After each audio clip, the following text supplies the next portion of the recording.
A maldição dos infiéis. Na isolada vila de São Miguel do Sertão, um casarão antigo e decadente era conhecido como a Casa da Traída. A lenda dizia que, há séculos, uma mulher chamada Maria Antônia fora traída pelo marido infiel. Enlouquecida pelo ódio, ela lançou uma maldição sobre a casa, jurando que todos os infiéis que se aproximassem dela encontrariam um destino sombrio. Diziam que Maria Antônia, ao se entregar ao desespero, havia feito um pacto com forças sombrias e se transformado em vampira, condenada a vagar eternamente pelo casarão, sedenta pelo sangue dos que traíam suas juras de amor. A maldição era mais do que uma lenda, era uma promessa. Décadas se passaram, e a história foi relegada a contos de velhas. No entanto, a casa continuava lá, intocada e temida, um lembrete constante da ira de Maria Antônia. Um dia, um casal de forasteiros chegou à vila. Lucas e Beatriz, de férias da capital, buscavam um lugar tranquilo para tentar salvar seu casamento em crise. Ao ouvir falar do casarão, Lucas, sempre cético quanto às superstições, achou que seria o lugar perfeito para passar a noite e enfrentar os problemas que vinham corroendo seu relacionamento. Beatriz, relutante, acabou cedendo à insistência do marido, na esperança de que o isolamento os ajudasse a se reconectar. Ao cair da noite, o casal entrou na casa, coberta de poeira e sombras. A porta rangeu alto ao se fechar atrás deles, como se estivesse selando seu destino. A atmosfera dentro do casarão era pesada, opressiva, e o ar cheirava a mofo e desespero. As paredes, outrora brancas, estavam manchadas e rachadas, e os móveis cobertos por panos amarelados pelo tempo. Beatriz sentiu um arrepio percorrer sua espinha enquanto caminhava pela sala principal, onde um grande espelho antigo estava pendurado na parede oposta. O reflexo distorcido do casal parecia espreitá-los com olhos acusadores, como se a casa conhecesse seus segredos mais profundos. À medida que a noite avançava, o comportamento de Lucas começou a mudar. Ele se tornava cada vez mais irritado, seus olhos ganhavam um brilho estranho e sua pele parecia mais pálida. Beatriz tentou conversar, mas suas palavras eram recebidas com frieza e desdém. Ela não sabia, mas a casa estava despertando algo dentro de Lucas.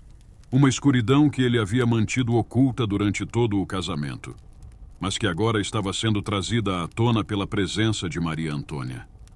Perto da meia-noite, enquanto Beatriz tentava dormir, foi acordada por um som estranho, um sussurro suave e contínuo que parecia vir de todos os cantos da casa.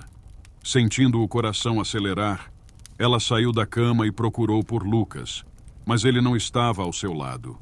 O sussurro tornou-se mais alto, transformando-se em uma voz feminina e melancólica, que parecia cantar uma antiga canção de ninar. Beatriz seguiu a voz até o salão principal e, ao entrar, viu Lucas parado diante do espelho, olhando para si mesmo com uma expressão de horror e fascínio. No reflexo, ao lado de Lucas, estava a figura espectral de uma mulher, Maria Antônia. Seus olhos eram dois buracos negros, vazios de qualquer humanidade, mas cheios de uma fúria que ultrapassava os séculos. Antes que Beatriz pudesse gritar, Maria Antônia virou-se para ela, seus olhos famintos agora fixos na mulher. Lucas, como que em transe, voltou-se lentamente para sua esposa, suas feições endurecidas por uma fúria irracional que ele não conseguia controlar. O poder de Maria Antônia havia se infiltrado em sua mente, despertando os demônios do passado e revelando as traições que ele havia cometido. Sem pensar, Lucas avançou sobre Beatriz, suas mãos encontrando o pescoço da esposa, enquanto ele tentava sufocá-la, seu rosto contorcido em um sorriso cruel que não era dele, mas da própria casa. Beatriz lutou desesperadamente, mas Lucas estava possuído por uma força além de sua compreensão. Maria Antônia observava com prazer, sua sede de vingança finalmente saciada depois de tantos anos.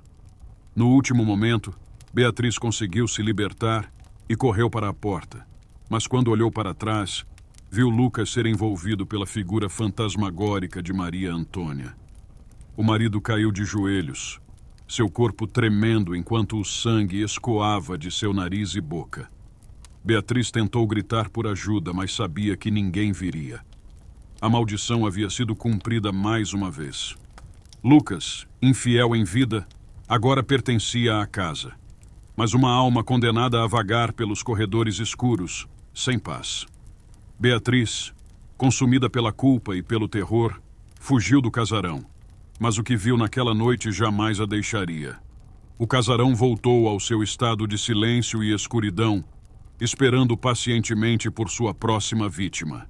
E a lenda de Maria Antônia continuava, sussurrada nas noites de vento, lembrando a todos que a traição sempre tem um preço, e que na casa da traída, o preço é o próprio sangue.